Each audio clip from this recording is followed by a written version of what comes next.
धमाकेदार ट्विस्ट, तुमसे तुम तक। सीरियल तुमसे तुम तक में इस बार आने वाला ट्रैक वाकई दिल दहला देने वाला है।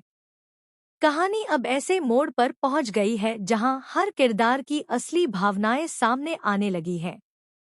खासकर आर्य और अनु की जिंदगी में इस वक्त जो तूफान चल रहा है, वो दर्शकों को अपनी सीट से बांधकर रख देगा। आर्य हमेशा से एक मजबूत और सख्त स्वभाव का इंसान माना जाता रहा है, लेकिन इस बार उसके दिल के अंदर चल रही उथल-पुथल ने उसे पूरी तरह से बदलकर रख दिया है। अनु के साथ जो कुछ भी हुआ, उसकी चोट, उसका दर्द, इन सब ने आर्य को भीतर तक तोड़ दिया है। वह खुद को ही कसूरवार मान रहा है और यही अपराध बोध उसके दिल को भारी कर रहा है। आर्य का दर्द और बारिश का वो पल। शाम का वक्त था। चारों तरफ काली घटाएं छाई हुई थी और बारिश की बूंदें जमीन से टकराकर जैसे हर गुनाह को धो डालना चाहती हों। लेकिन आर्य के दिल का बोझ इतना भारी था कि कोई बारिश उसे हल्का नहीं कर पा रही थी। बीच सड़क पर गाड़ियों की हेडलाइट्स और तेज बारिश के बीच आर्य अचानक अनु के सामने आ खड़ा हुआ। उसके चेहरे पर बेचैनी साफ झलक रही थी। वह कांपती आवाज में बोला, अनु, मुझे तुमसे एक बहुत जरूरी बात करनी है। अनु हैरान थी। उसे समझ नहीं आ रहा था कि आखिर इतनी बारिश में आर्य क्यों उसे रोक रहा है। उसकी आंखों में सवाल थे और होठों पर खामोशी। आर्य कुछ कहने ही वाला था कि अचानक उसने अनु को अपनी बाहों में खींच लिया। बारिश की बूंदों के बीच दोनों का वो पल किसी फिल्मी सीन से कम नहीं था। लेकिन इस खूबसूरत लम्हे पर भी काली नजर पड़ने वाली थी। दूर खड़ा रघुपति, जो हमेशा से अनु और आर्य के खिलाफ साजिशें रचता आया था, इस पूरे दृश्य को अपनी मोबाइल कैमरे में कैद कर रहा था। उसके चेहरे पर एक खतरनाक मुस्कान थी।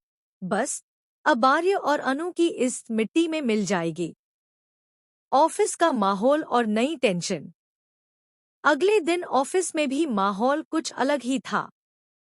अनु अपने काम में व्यस्त थी, लेकिन उसके मन में पिछली रात का मंजर बार-बार घूम रहा था।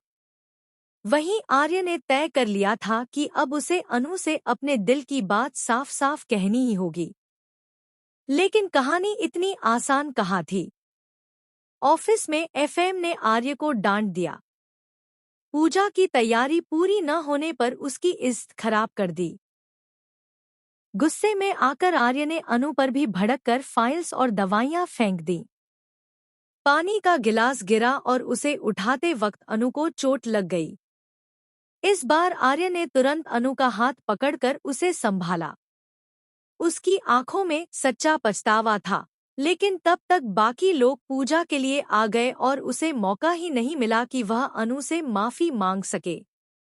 पूजा में आया नया मोड़। पूजा शुरू हुई।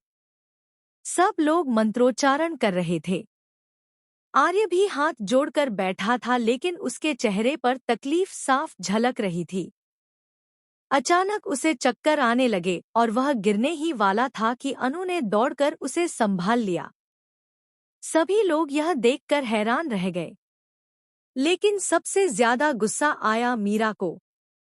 उसे यह बात बिल्कुल अच्छी नहीं लगी कि हर बार अनु ही आर्य की मददगार बनती है।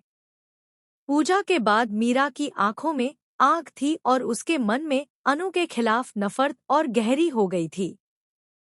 आर्य का अपराध बोध। घर लौटने के बाद भी आर्य का मन शांत नहीं हुआ। उसकी माँ ने पूछा, क्या हुआ बेटा? क्यों इतने परेशान हो? आर्य की आंखों से आंसू निकल पड़े। मां, मैंने किसी को बहुत गहरा जख्म दिया है। मैं हर पल खुद को कसूरवार महसूस करता हूँ। ये सुनकर माँ भी हैरान रह गई। उन्हें